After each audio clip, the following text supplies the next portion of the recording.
gentlemen, please welcome the next President of the United States, Mr. Donald Trump.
This is absolutely unbelievable. Thank you, everybody. Thank you very much.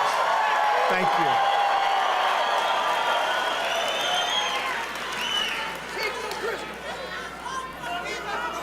So this began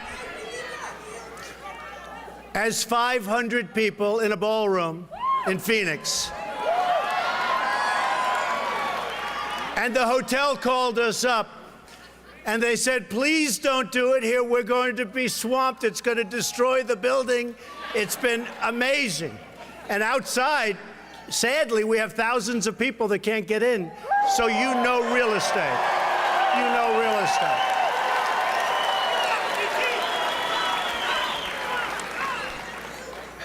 I want to thank everybody. You know, last night, and a lot of you saw it on television, it was actually carried live, we had an amazing event, and a very sad event, and yet very beautiful.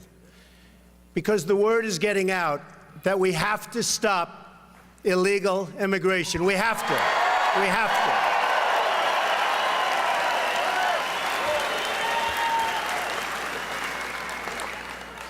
to. We have a situation that's absolutely out of control. We have incompetent politicians, not only the president.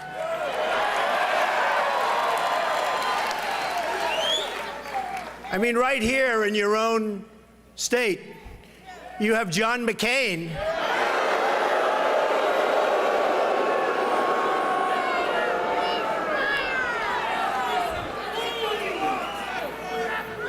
I just hate to see when people don't have common sense, don't have an understanding of what's going on, or perhaps don't want to know. Maybe it's campaign contributions, maybe it's special interests, maybe it's lobbyists. But for some reason, some people don't get it, and I don't think they'll be in office much longer. I really mean that.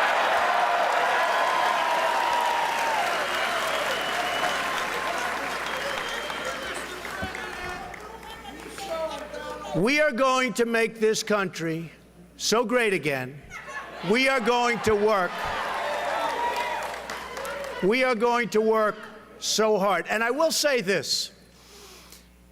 When we had our event last night, I saw hardened veteran reporters who were crying.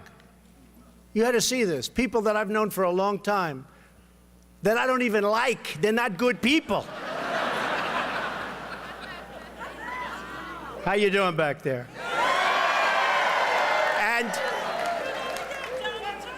And one in particular, tears are streaming down his face, and I'm saying, I don't believe what I'm saying. I didn't think he had a tear in him. And some of the people that spoke were absolutely amazing. One, their child was killed by an illegal immigrant, shouldn't have been here. And this really began for me. It's very interesting because when I started and when I announced, don't forget, everybody said, he's never going to run, right? Then they said very strongly, you know, these are real knowledgeable people, they don't know anything. Then they said he'll never file his FVC paper. Well, I filed that 2 weeks ago. They said, oh, wow. Then they said he'll never file his financials because he's not as rich as people think. And they get filed during this week. And by the way, some of the other candidates will not be filing from what I hear, okay? And when they file, the number is actually much higher than anybody ever knew. And I'm not saying that to brag. I'm only saying that because that is the kind of thinking our country needs. We need thinking where trade deals with China, with Japan, with India, with everybody. We're getting ripped. We're being taken apart piece by piece, slowly. Slowly. China laughs at us. They laugh at our stupidity. They laugh at our incompetent politicians.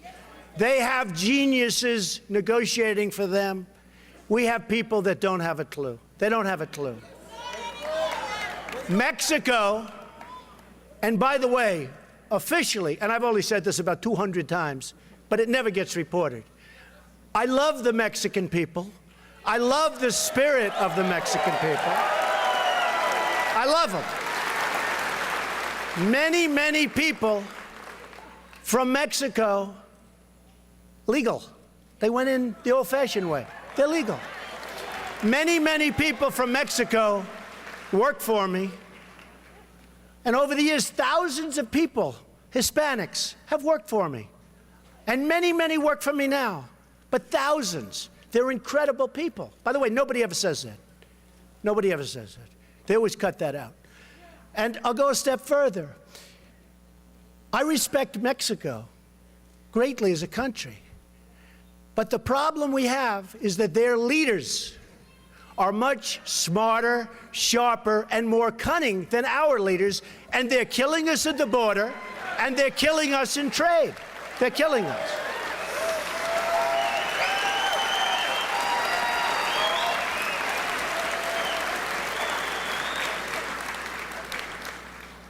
And every once in a while, I'll see a rally, and it's put up by the Mexican government, in my opinion. People come in, they're so perfect. They're like central casting. And you know how long the rallies last? Like about 12 minutes. They go home. But when you do, and I've said this often, it's very, very hard for a very successful person, and I've heard it from the time I was a little boy, to run for president or even political office. And I find it, and I have headlines every day. ESPN drops Trump. A friend of mine in Paris called, oh, Don, it's too bad about ESPN. You know what they were doing? They rented my golf club for a day. They put up a big deposit. I took their deposit, and then I rented it to somebody else. I made two for the price of one. No, it's true.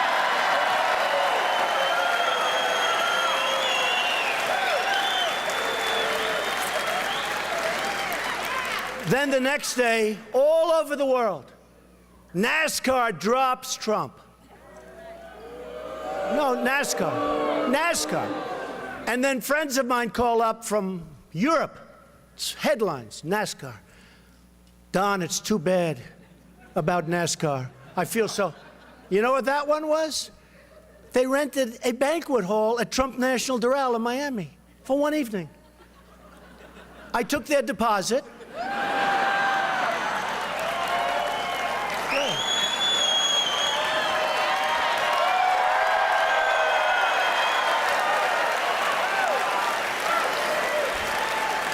I took their deposit, and you know what? I just rented it for much more money than they were paying. So it's two for the price of one.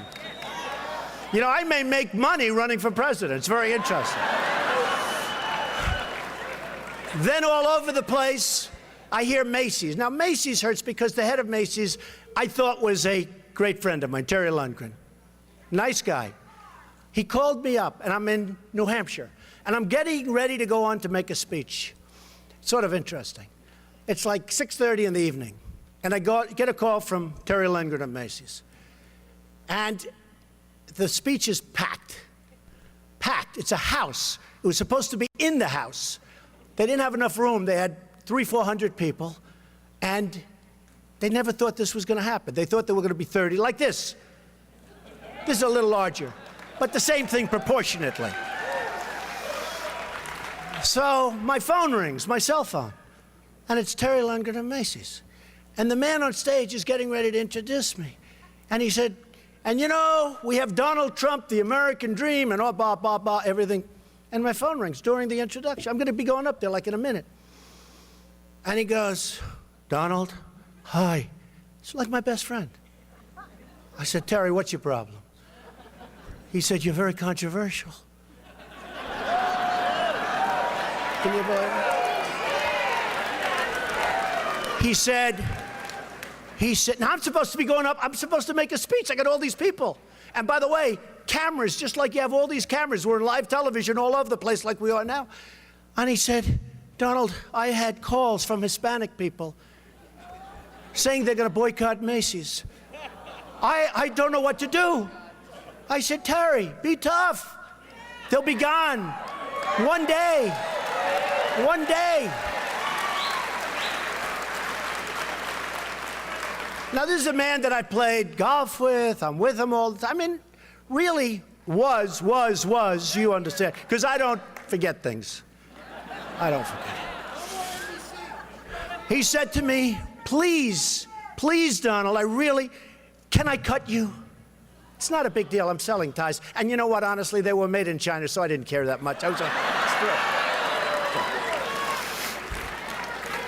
so I'm walking up the stairs to make a speech, and I have Lundgren saying, I'd like to cut you because he's going to get some bad publicity, he thinks.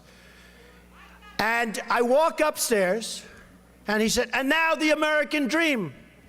And I'm still talking to Lundgren, and it's like a minute and a half before I walk on stage. People say, what happened? And I made a good speech. No notes, no nothing. And everybody was happy. And I just got cut from Macy's. And here's the bottom line on Macy's. Thousands and thousands of people are cutting up their Macy's credit card. I love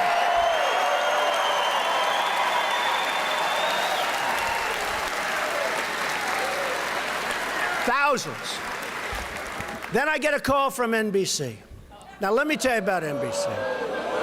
No, I got to tell you. Hey, look, I love the people at NBC. We had a tremendous success with The Apprentice. And they renewed The Apprentice. See, I give up a lot.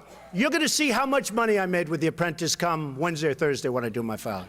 Seriously, it's very lucrative. You know, it's great when you have a big television show. It's like, you know, you're a movie star, you get a lot of money, right? Not that much, but a lot. But you're going to see very impressive numbers. So NBC calls me, we'd like to see you. Now, they don't care about inclusion. They were talking about inclusion. You know, they write the press release. So I read this. I say, this is incredible. But they call me, and a couple of months ago, the head of NBC comes to see me, and the head of NBC's boss. I don't want to mention names because they're really good people. They're friends of mine, although I probably will never speak to them again either. And you know what the head of NBC's boss? That's Comcast, because they own NBC. So I get a call, the head of reality for NBC, the head president of NBC, and the head of everything, head of Comcast. And they come see me a number of months ago. Please do The Apprentice. Please, they won't deny it. They won't deny it. I said, I can't. I want to make America great again. I've done The Apprentice now for 12 years. And it's a great show. For 12 years, there have been 14 or 15 copies of The Apprentice. Every one have failed. Every single one. I mean, I could give you the names, but I don't want to embarrass people. Give you a couple of names. No, nice people. Mark Cuban did one called The Benefactor. It was a disaster. Richard Branson did one. Great guy, but it didn't work out. Tommy Hilfiger, who I love, tenant in my building. Great guy, didn't work out. Hilton's did one. Martha Stewart did one for us. Did one for Mark Burnett and Donald Trump. Martha Stewart. She just got out of the can. No, it's true. She's hot as a pistol, right? You know, they show her coming out. You know, she's got the whole thing with the whole outfit that she's wearing, the whole thing. I said, what a great idea. So we actually did The Apprentice done by us. It wasn't even a copy. It was called The Apprentice. Yes. Within a couple of shows, it was over. It was over. So I must have something, right? I must have. So here's the story. NBC sees this. I mean, they're smart people. So NBC comes to my office, and they want me to do The Apprentice so badly. And what do? I say, I can't. I'm going to run for president. And I can't.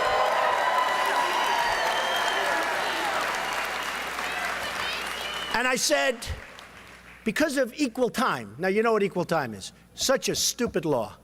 Think of it. Obama can go on television all day long and be president and run for office.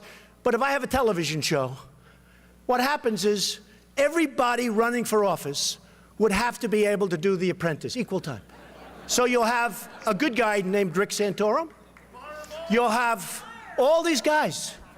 You'll have somebody that used to head up Lehman Brothers, the governor from Ohio. You'll have headed up Lehman Brothers. Oh, Lehman Brothers almost took down the world. He was a managing partner. I think he's a nice man. I don't know him. But I know if you're the managing partner of Lehman Brothers you're not looking too good, you know. But all of these guys, they would have to be given 2 hours on primetime television on Monday or Sunday night. I don't think so.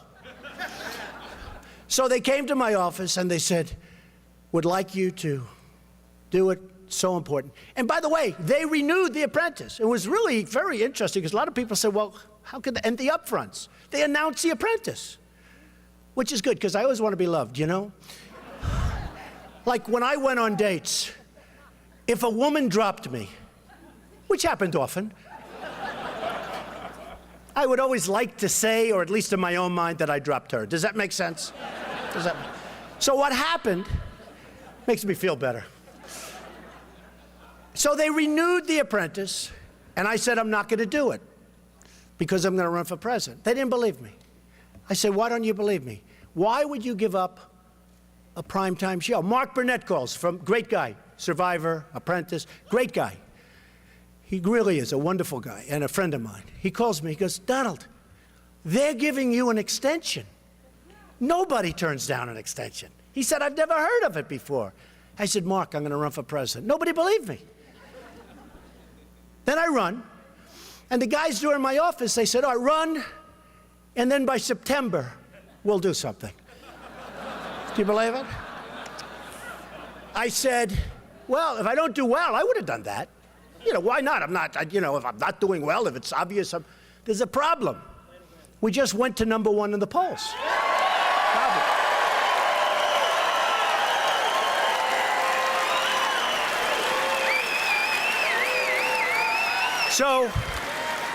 So NBC went nuts. They renewed the show, and they don't have their star. And everybody else failed with similar shows. And they're angry at me. So again, don't believe the inclusion. They got Reverend Al Sharpton working for them. Okay? He's actually not a bad guy. He's a con man. You have to understand it. Reverend Al is a con man. You know, tells people I'm going to picket you if you don't give. I mean, this guy is a con man. But I know him for 20 years. He's fine. You got to understand who you're dealing with. They've got Lion Brian Williams. He's okay. They sent me the most beautiful present a couple of months ago. Hundreds of, I shouldn't say the name because I deal with all of them, but in this case, Titleist. They sent me hundreds and hundreds of Titleist golf balls, top of the line. They sent them to me.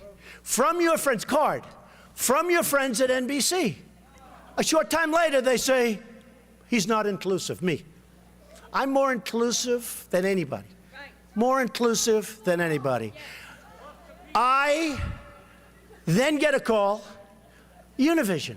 Now, Univision controls, and by the way, believe me, Univision has a certain power. Now, I didn't know much about Univision. I thought they were very wealthy. They're actually not wealthy at all. They're highly over-levered. They've got, like, I think $10 billion in debt. They have to do an IPO. Now, how stupid is this? They could have waited a couple of weeks, done their IPO, and been done. Instead, they do it early. They couldn't do it fast enough. Because you know why? In my opinion, it's only my opinion, the Mexican government totally tells Univision, it's about 80% of their market, 70% of them, totally tells Univision what to do. Totally. So the Mexican government is not happy with me, to put it mildly. And again, I respect Mexico, but their leaders are too smart for our leaders, because we have stupid leaders, okay?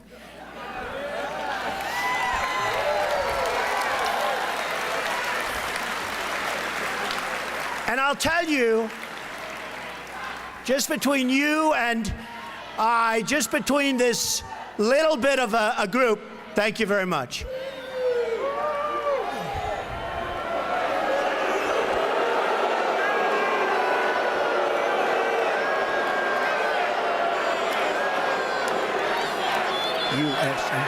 USA.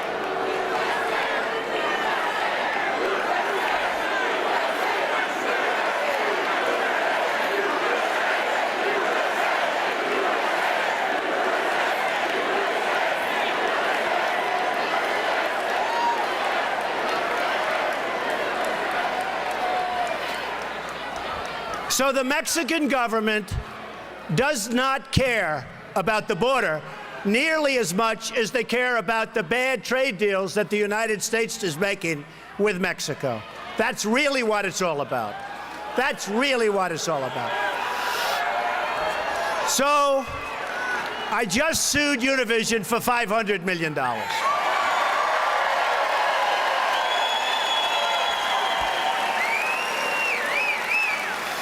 With all of that being said, we have to be strong. We have to take our country back. We have to run the country properly.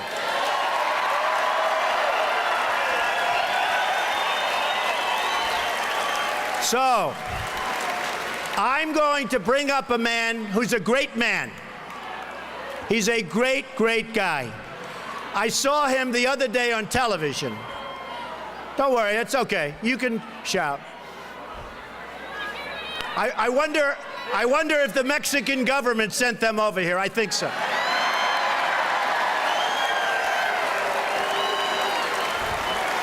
Because I'm telling you, I tell about the bad deals that this country's making. Mexico, I respect the country. They're taking our jobs. They're taking our manufacturing. They're taking our money. They're taking everything, and they're killing us on the border. And Mexico does not like it. So remember this. Don't worry, we'll take our country back very soon. Very soon.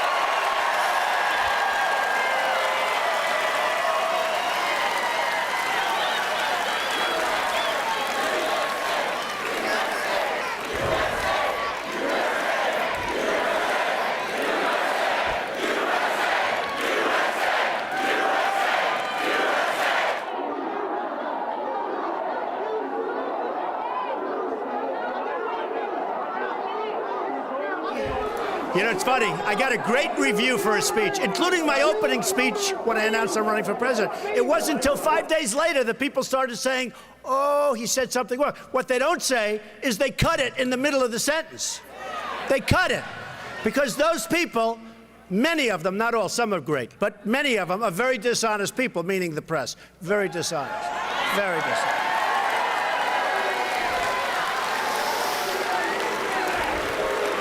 I'll give you one quick example, because I want to bring somebody up for a second who's fantastic. But I'll give you one quick example. I say, and it's fairly standard because I believe it strongly, the American dream is dead, but I'm going to make it bigger and stronger and better than ever before. Right? Right? So, and I say it usually once during a speech. Every once in a while I won't. You know, I don't use teleprompters like the president. I speak from the heart.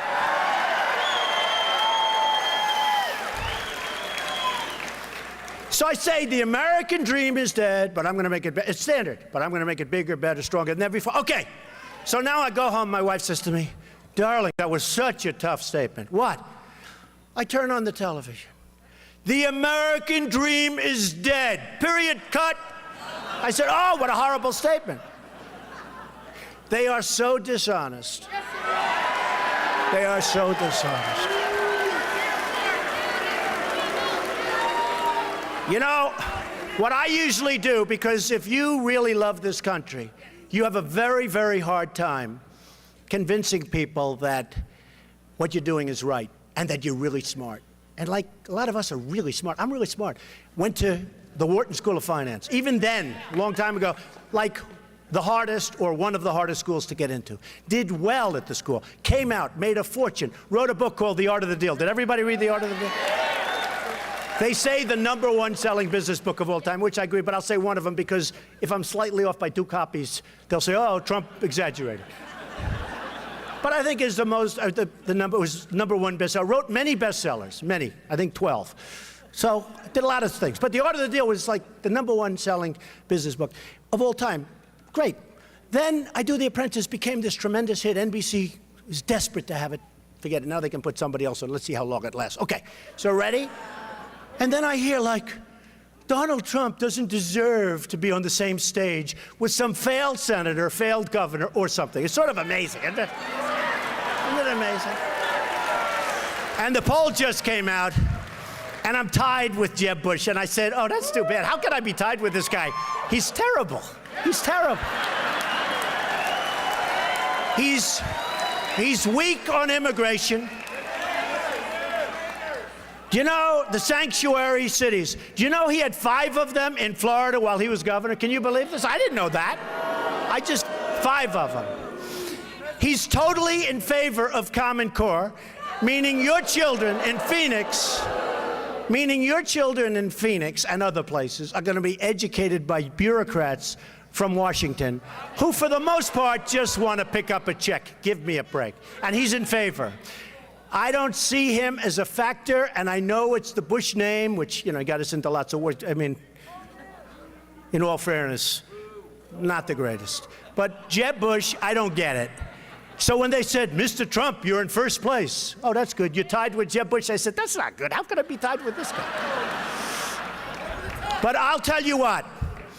I'm going to bring up a man to say just a few words. His son was viciously and violently shot by an illegal immigrant. His son was a star athlete, a star student. He applied to Stanford and many great colleges. He could have gone anywhere. And I met Jamil on television about a week ago. I see this guy, he's mentioning my name. I say, oh no, not again, because I figure he's killing me like everybody else, right? My wife said, no, I think he's saying some really good things. I said, I doubt it. You know, they're hitting me left, right. I said, I doubt it. Well, I turn it up. And he said, the only man that's sticking up for us is Donald Trump. I said, wow.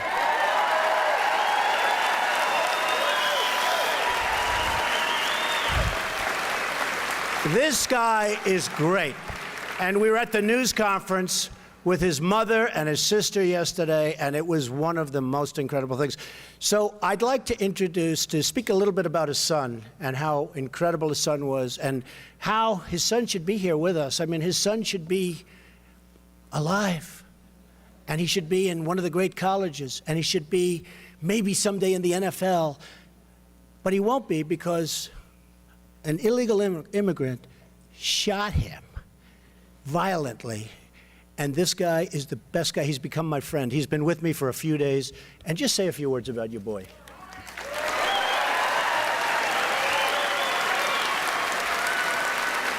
Thank you. Yeah, my name is Jamil Shaw. My son was named Jamil Shaw II. He was shot dead in the street by an illegal alien, or should I say, someone in the country illegal. And he was a good kid. I'm sorry, he was a good kid. He was a good kid. He was. We thought we did a good job. You know, when he was 5 years old, I started training him to get him ready. my goal was getting ready for the 9th grade, which is high school. And we know high school football is big time. You know, you have to really start early. We were doing the Pop Warner. We were going through everything. And I was on this case 24/7. I'm one of those hands-on dads, like my dad was. He was hands-on, you know. Yeah. He was hands-on and the belt on, you know. And, you know, I respected my father, and I was scared of him more than I was scared of the police, you know. So I made sure I couldn't do nothing wrong. And I wanted my son to be the same way. You know, I didn't want to have to spank him. I wanted him to do what I say because it's the right thing to do, and you want to, you know, you want to make it in life. You know, so what we trained, we got to high school, and he just really, it was unbelievable. I started getting scared. It's good to be true. You know, he was 3-time MVP. He was in the 11th grade, all 3 years MVP, Player of the Year, All-City. I'm sure people out here know what I'm talking about with their kids went through that kind of stuff. And you know the hard work and the sacrificing that the kids have to do and the parents, you know, my weekends was his. You know, I had to go and take care of everything. So one Sunday morning, we had went to Pasadena at a training clinic for Division I prospects. So, you know, we were like, wow. He was like, man, Dad, we did it. So make a long story short, on the way home, he asked me, could he go to the mall? And of course, I didn't want to, but, you know, all right, man, what time you gonna be home? He said, I said, well, be home by 7. It was like 3 o'clock, you know, still early. So he went to the mall. I called him up, you know, about 7 o'clock. Hey, he wasn't home. Hey, where are you? Hey, I'm coming home from the mall. We missed the bus. You know, we're safe, Dad, we're safe. Because he knew that's all I was, you know. I said, make sure to call me. I would have came and got you, you know. So I said, I'll call you in an hour, called him in an hour. Where are you? He's like, right around the corner, old man, you know, that's what he called me. And I was like, whew, I felt really good inside. Whew, he made it home. You know, I live in L.A., you know. So he had a little brother, 8 years old. We would, hey, get your clothes on, we're getting ready to go, get some track spikes. He had a track meet that Friday. This was Sunday night. So, you know, a couple minutes later, gunshots. I mean, really loud, really crispy, so I knew, oh my God. It was outside my house. Called his cell phone, didn't answer it. Man, I knew. I went outside and looked down the street. There he was, laying in the street, dead. You know, I couldn't believe it. Even right now when I say it, you know, I don't believe it. You know, he was laying there with his eyes closed, looking toward the house. Looked like he was asleep.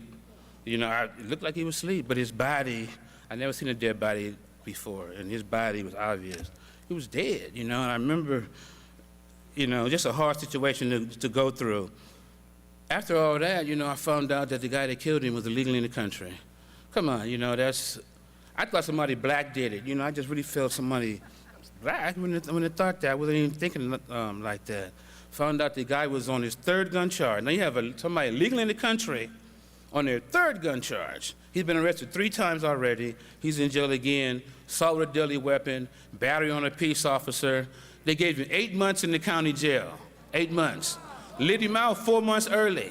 Now, this was 18th Street gang member in the gang database. You know, he's been arrested twice for gun charges, stabbed people, put schools on lockdown. It was just really violent, you know. And these were the ones that Obama said they wanted. The violent ones, the gangbangers, the ones with guns. He was released on a Saturday night without any supervision. Sunday night, he was in my neighborhood. My son coming home from the mall, you know, and he went to my neighbor's house. That's why he was in my neighborhood. To make a long story short, he went to my neighbor's house, knocked on the door. He wasn't home. On the way back to his car, saw my son coming. Ran right over there. He was on the phone with his girlfriend. He heard the guy ask him, well, my son was told the girl, oh, something's going wrong. This ain't right. What should I, you know, kind of stuff. And she was like, run, run. It was too late. Heard the guy say, what set you from? And then he killed him. Shot him in the stomach. You know, one of the neighbors saw it. Shot him in the stomach with a .45. So you can imagine. A 45, 17-year-old kid. Shot him in the stomach while he was on the ground. According to the coroner, he had his hands up like this, and he shot him through his hand. They thought he had three gunshots because his hand was really badly damaged, bullet wound in his stomach and one in his head. The coroner said that he was on his back with like this, and he shot him through his hands and to his head. Now, we hear all the time, Michael Brown, hands up, don't shoot. Now, that was really hands up, don't shoot. I'm sure he wasn't saying anything because he just had a bullet wound in his stomach, but you could imagine your child. I tell people all the time when they protest me or they protest Mr. Trump, what you have to do is soul search. Put yourself in my shoes. Think about your child laying in the street dead. your mother, your wife, your father, anybody, you know. We're not designed for that, you know. Didn't find out someone illegally in the country did it. So when I found out, I'm gonna move on to Donald Trump. I found out when Donald Trump was running for office, I watched it because, you know, everybody likes Donald Trump. If it not do nothing to do with the president said, you want to see what he got to say, you know. So I looked and I saw what he was saying, and he was talking about saving the country. People, my friends were calling me, liberal friends calling me, turn the TV on. Donald Trump is talking about helping America. You know, I turned on and I saw when I saw it, I was so happy. For the first time in 7 years, I felt hope, real hope, you know. Yeah, I felt real change, you know. And one thing Donald Trump showed me when he came out aggressively like he did is that he can weather the storm, you know. We need somebody that can weather the storm. No one else can lose that kind of money and still be able to do what they got to do. You know what I mean? You know, I tell people all the time, the only difference between me and Donald Trump is that he doesn't care what's going on because he has the resources. I don't care. I don't have nothing. I have nothing to lose. You know what I mean? So it's like a team. You know, they can't stop us. You know, and we really got to get him in here. He loves America. You know, I would tell you, I'm serious. If Donald Trump wasn't a real deal, I wouldn't come around him because, you know, my son was murdered, so I don't trust nobody. You know, I mean, I think everybody, you know, if you're not against illegal immigration, you're my enemy. I can't help that. That's how I feel. My son was murdered. You have to understand that. You have to understand, what would you expect from your government? What would you expect from a politician that's running for office? What would you expect if your son was dead, your daughter, your mother? What would you expect from him? You expect for him to go out there and fight for us. What do we have? You know, he's the only one that's talking about saving our country. All the Republicans, we were going to be bamboozled. Donald Trump exposed them all because they were all going to say, we're going to save the border and we're going to save, and they wouldn't have did nothing. Because now they're after him. So what were they going to do for us? Nothing. We have to trust Donald Trump the way you trust your mom and your dad when you was growing up. You don't have to believe everything they believe. You don't have to do whatever they say, but you have to trust them. That's your mom, that's your dad. It's just somebody you have to believe in. And I can always say, when people don't want to hear what I have to say, ask yourself, what would you do if somebody killed your kids?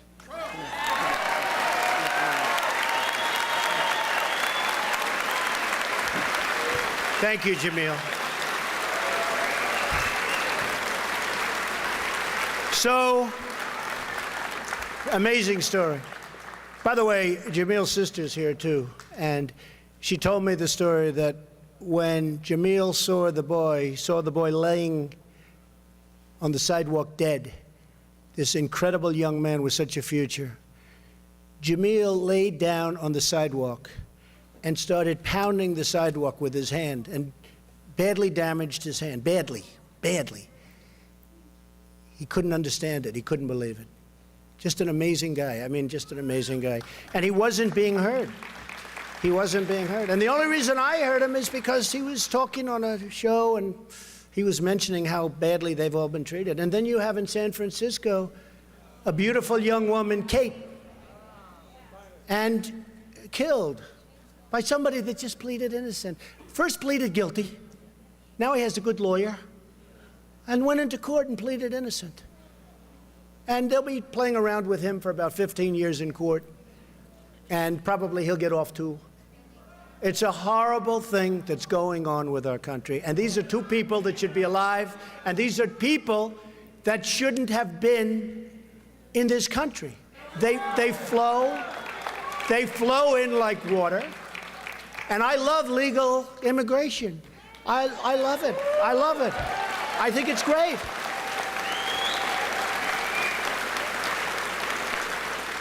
My wife is a legal immigrant. I mean, she went through a whole long process. It's not easy. And we should maybe make it easier and faster, which I think is fine.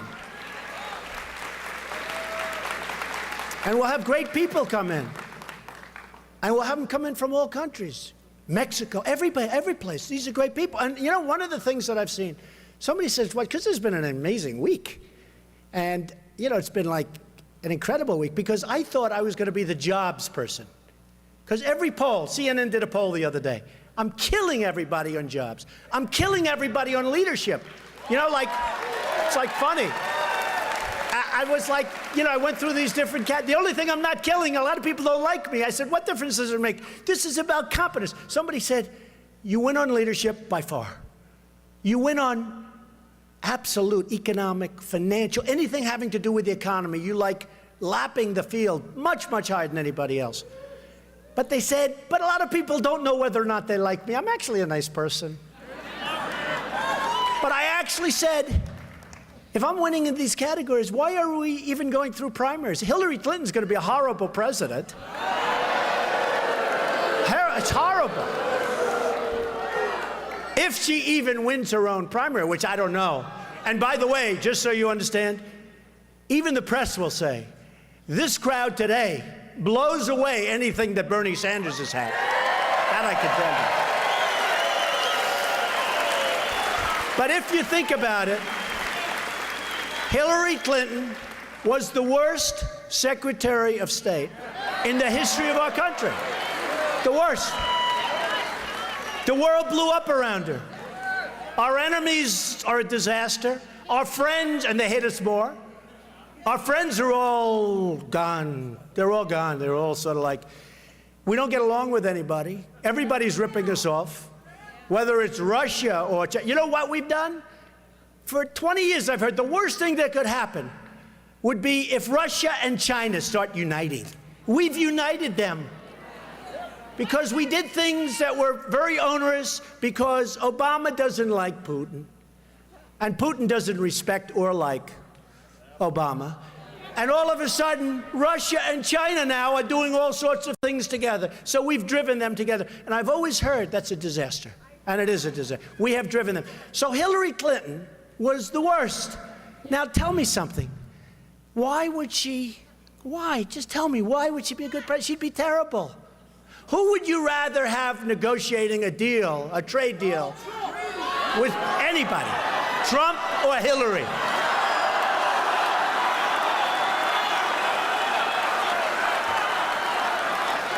Well, we have to get there first. So, who would you rather have negotiating a really good deal with? Mexico, China, Japan, Trump, or Jeb Bush?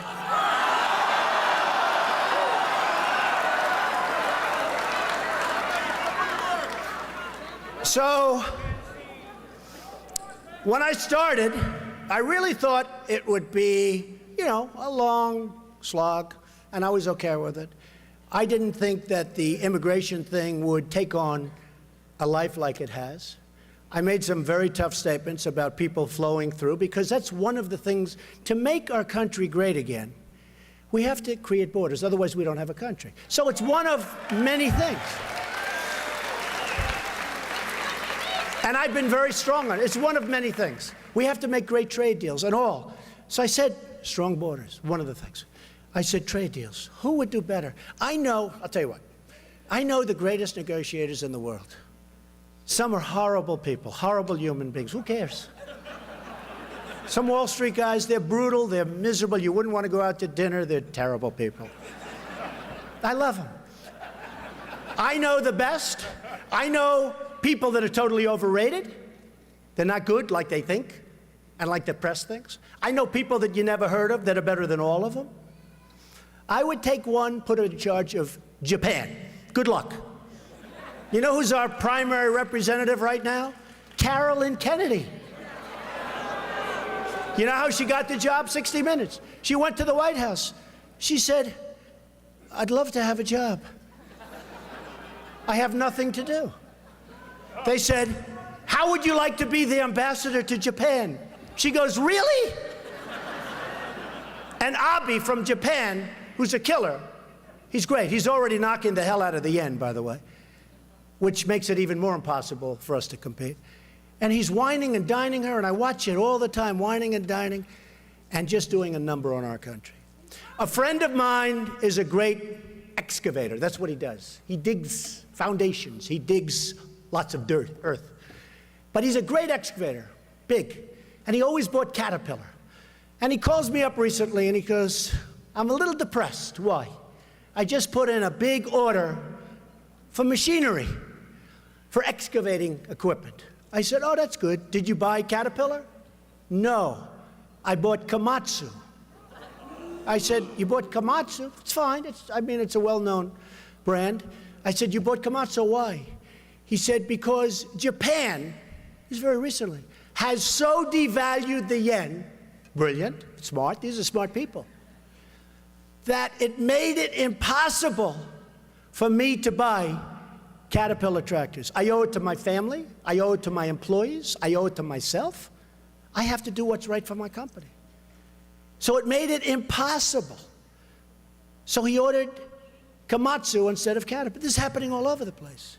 Today, in the Wall Street Journal, big story, Ford going to build tremendous plants all over the place overseas. Ford, by the way, speaking of Mexico, again, I respect them. I wish we had smart people. Ford is building a $2.5 billion plant. Who ever heard of this? $1 billion plant, $2.5 billion in Mexico. Now, here's the story. Now think of it. So I'm saying to myself, that's not good. And in addition to that, in Tennessee, a big plant, $1.2 billion, was going to be built in Tennessee, Wall Street Journal. And all of a sudden, the last moment, they decide to go to Mexico. It's going to be built now in Mexico by a big German car company. And Tennessee is great. And the people were great. They all thought they had it. And at the last moment, it goes to Mexico.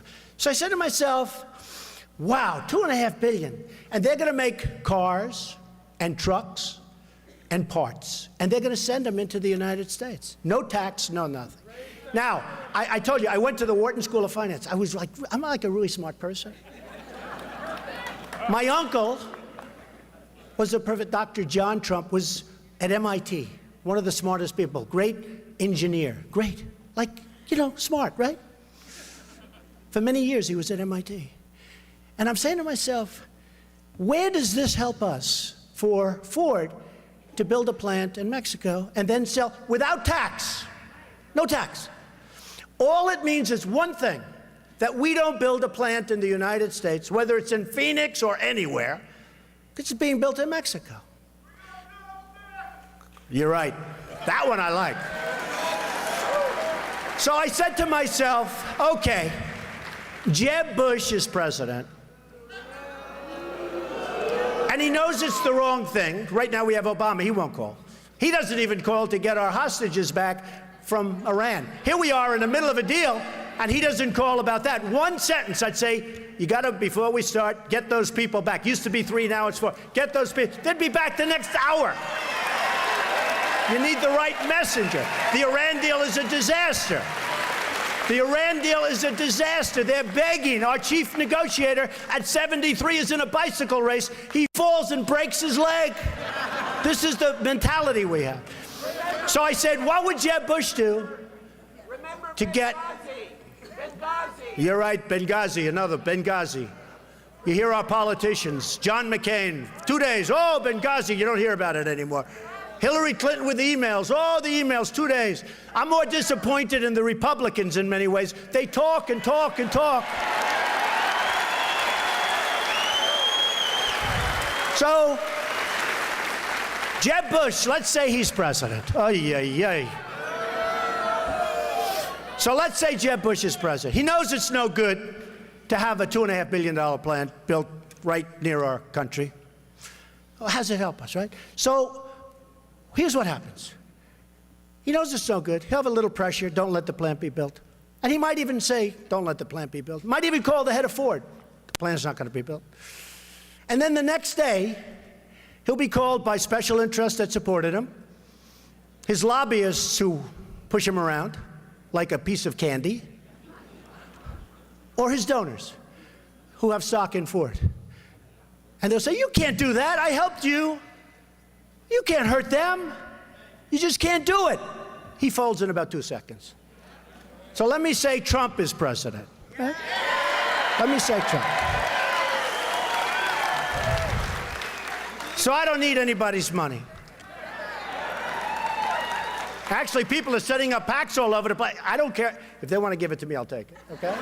But I don't need money. I don't want money. So I'm doing my own. You'll see that on Thursday or whatever the hell day I file. You'll see I did really well. Much better than anyone ever thought. Just the opposite. So here's the story. So Trump is president. So I'll get a call from the head of Ford. And I'll say, you got to build in the United States. Sorry. They'll say, but Mr. President, really, we don't want to. I say, here's the story. Number one, congratulations on your new plant in Mexico. And number two, we're going to charge you 35% for every car, truck, and part you send over.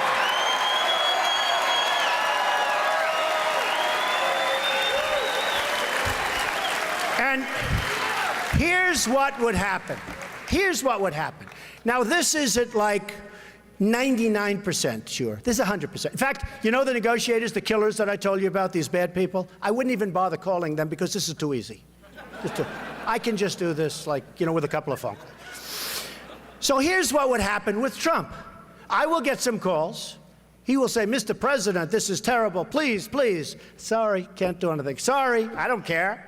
I want you to build here. I want jobs in the United States. So, listen, so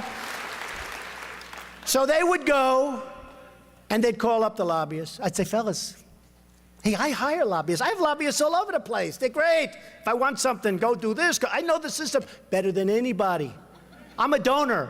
Somebody said, oh, you gave to the Democrats. Of course I give to everybody. I want to get everything done. Everybody loves me. Everybody loves me. I give to everybody. Now, in a lot of ways, that's very bad, because you know what? That's bad for the country. You know it's bad, but that's the way it works. But I give to everybody. They all love me. They don't love me so much anymore, by the way, I have to tell you. But here's what happens. So he'll call. I say he folds sometime prior to 5 o'clock in the evening. But he could be tough, and he may last till 12 o'clock the following day. And he'll say, please, and 5 guys will call me that are friends of mine and, you know, who I couldn't care less. I'll say, no, you don't understand. I want that plant built in the United States. I want jobs in the United States. I want to bring our industry back. Now, this is just one of many deals. And here's what happens. I will get a call probably the first day, but maybe the second day, because they're tough negotiators. And I'll say, Mr. President, would you reconsider? I'd say, no. He'd say, Mr. President, we've decided to build the plant in Phoenix, okay? So simple. It's so simple. It's so simple. We have totally incompetent people. Now, some people say they're bad people. I don't think they're that smart to be bad people. I just think, honestly, I mean, a lot of people get angry when I say, I don't think they're bad. I think they're stupid. I think they're incompetent. So we've got to take our country back. We've got to get rid of Obamacare.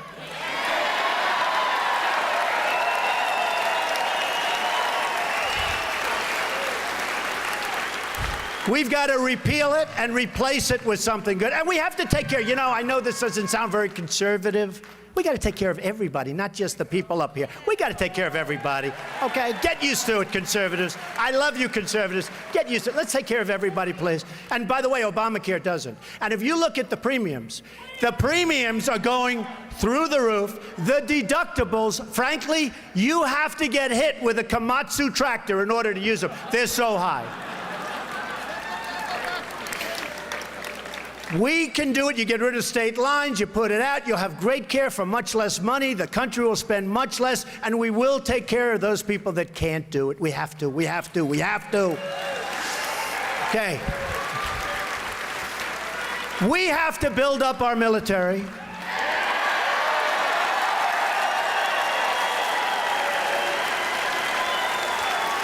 I'm in the real estate business, as many of you have heard. You'll see that in couple of days, by the way. I'm in the real estate, and all the time I get listings. A base is for sale, a naval base, a army base, a marine. They're always I said, how many bases are there? All the time I'm getting these listings for bases. I said, what are we doing? We are hated throughout the world. China is building in the South China Sea, islands. We can't do that because we would not be able to get an environmental impact statement. Can you believe? We'd go through 25 years of being sued by the environmentalists. And by the way, I hate to say this, I've been given many, many environmental awards. I get a lot of environmental awards. But we have to take back the heart of our country. We have to do something special. We have to bring back, and let me tell you, in bringing back our military, we have to do something else. We have to take care of our veterans, because our veterans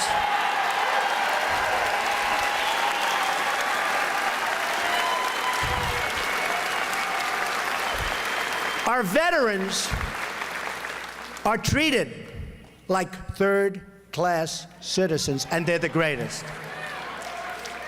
Now, if you remember a few days ago, Bush was asked the simplest question: was Iraq a good thing or a bad thing? He couldn't give an answer. Took him 5 days before he said it was bad. Now think of this, 5 days. How can you have a guy like that negotiating for 5 days? It took him. And finally he said it was bad. Okay, could have done it like in the first 3 seconds. But it took him 5 days. And if you think about it, we spent $2 trillion, lost thousands of lives, thousands. We have wounded warriors who I love all over the place, all over. They're amazing, I mean, amazing people. So we have wounded warriors all over. We got nothing. And today, Iraq is meeting with Iran to do some kind of a merger. So in 2004, in Reuters, anybody from Reuters back there? I'm sure they are. There was an article in July of 2004. Trump said, don't invade Iraq. Now, I am more for the military, and I am the most militaristic person in this room. I would have a military that's so strong that we would never have to use it, because people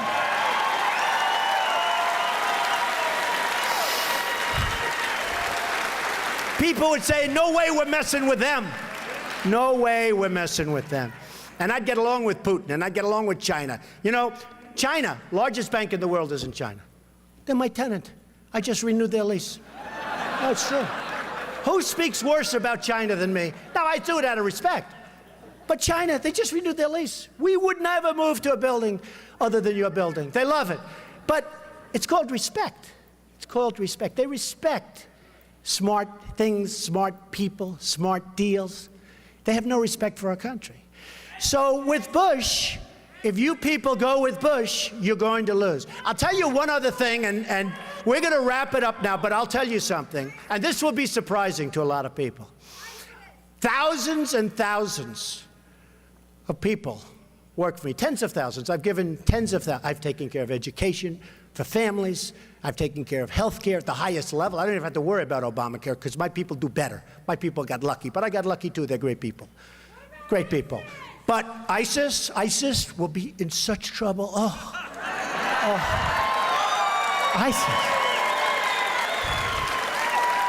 ISIS, believe me, they will be in such trouble.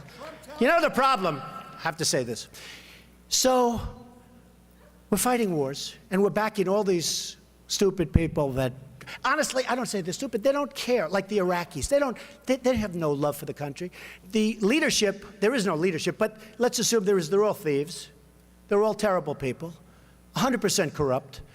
So we send to one of our so-called allies 2,300 Humvees. Now think of this. Normally you'd say like 3. How many are there? We sent 3. These are armor-plated Humvees. You can imagine what they cost. They don't even report it, because it's probably so high that, it's another scandal, like the $5 billion website for Obamacare, right? So, which never worked and still doesn't work. So we send 2,300 Humvees. One bullet is fired in the air, and the people we gave the Humvees to flee, and the enemy takes them over. And they're better than the ones that our boys and women have, because they were the best. They're gone in one day. Remember Yemen, how we had the victory, the big victory? It turned out to be a false victory, because a few months later, it was gone.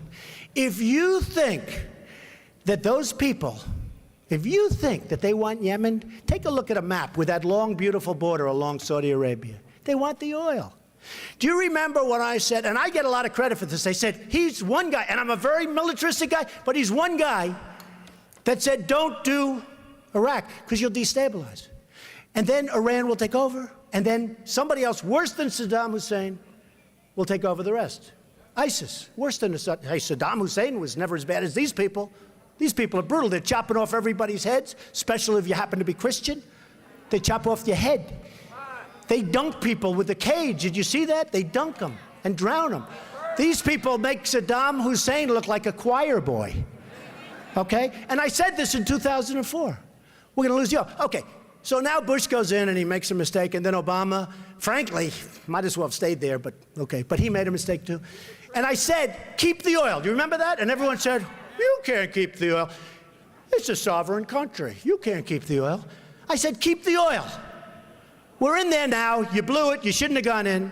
And every other candidate is fleeing. They're all trying to say, well, they didn't know. There was intelligence said this. They all said do it. I'm the only one that said no. I'm the only one that said no. Keep the oil, I said. I've been saying this for 2-3 years. Don't leave, keep the oil. Because if you don't get it, Iran will get it or somebody else is going to get it. So here's who has it. Iran is taking it, and ISIS has it. And ISIS now is building a hotel in Iraq. They're competing with me. Do you believe it? They're renovating this building. They're building a hotel. They're wealthy. They have the oil. And I said keep it, and great criticism. Trump said, keep the oil. Well, that's a sovereign country. Isn't that a horrible thing to say? These are stupid people we have leading us. So, ISIS, believe me, I would take them out so fast it would be. Have to do it. Have to do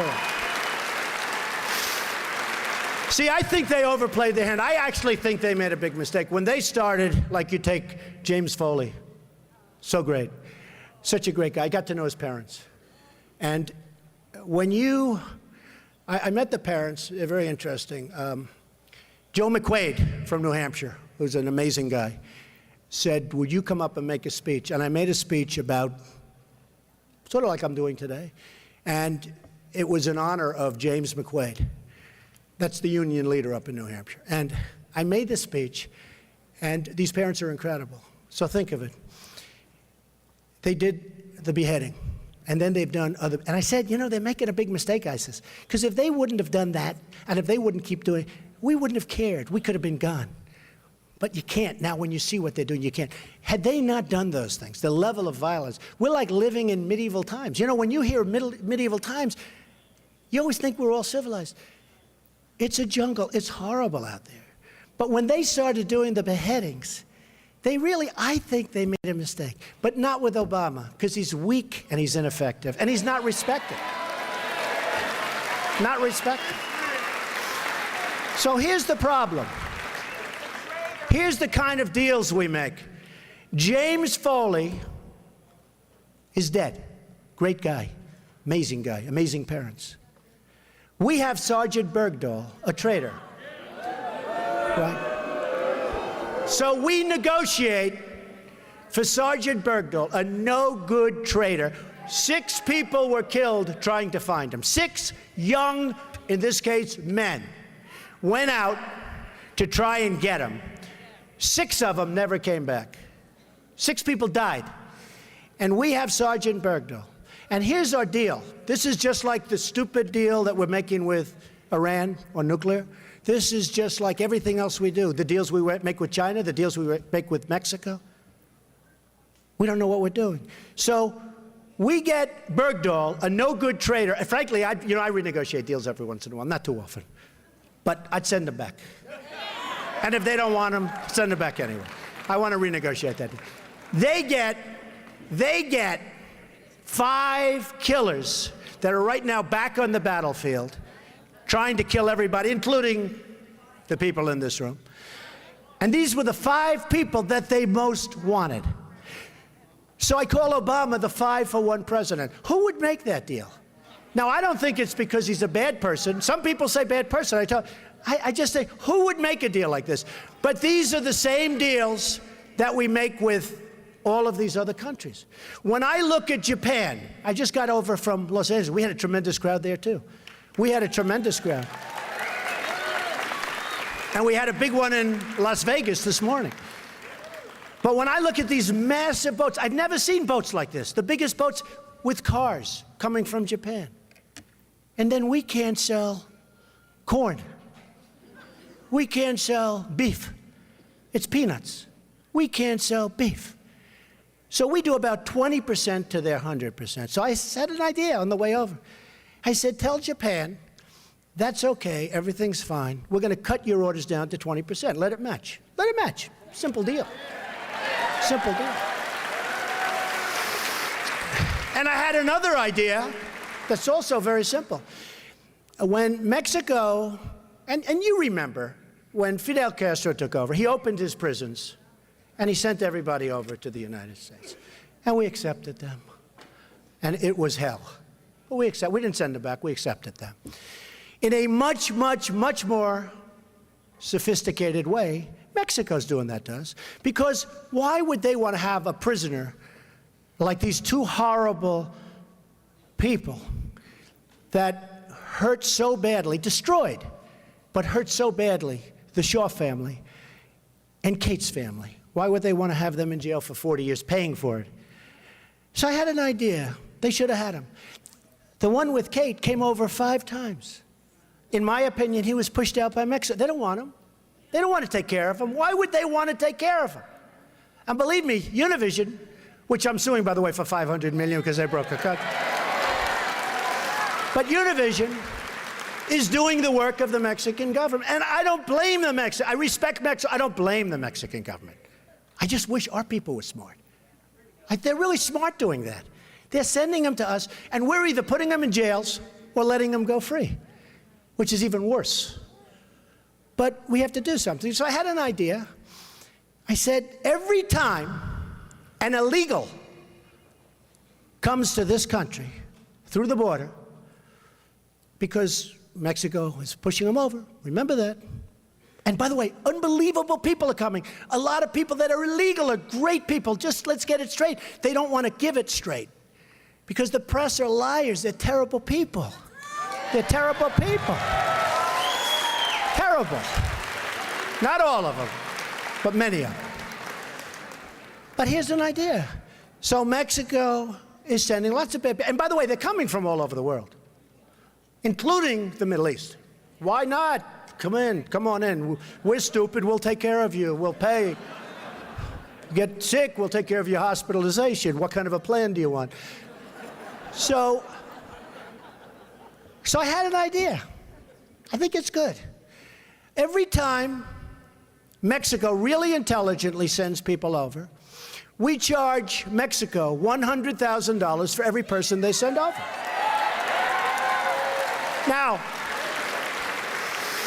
they make so much money that that's peanuts. It's not a lot. Could have made it much higher, but I'm nice. I'm in a good mood today. We charge Mexico $100,000 for every person. You'll see that it'll start to stop because that starts to add up. It starts to add up. We have to secure our borders.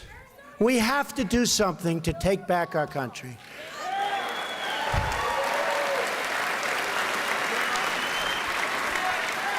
I mean, don't kid yourself, folks. What took place today, even by the dishonest press, what took place today is being seen all over the world. Look at all those cameras out there.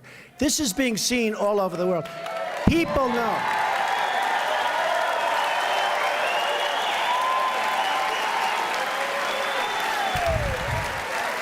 You know, it's a term I haven't heard for years, but I was thinking about it today.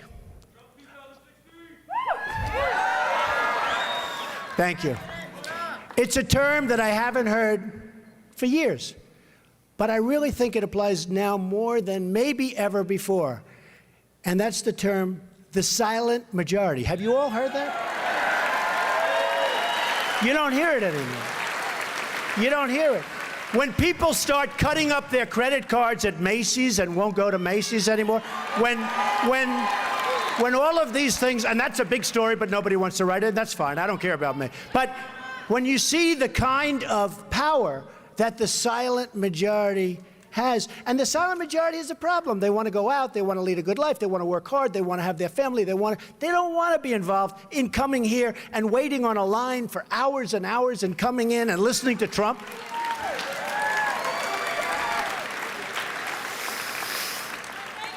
But the silent majority is back, and we're going to take the country back.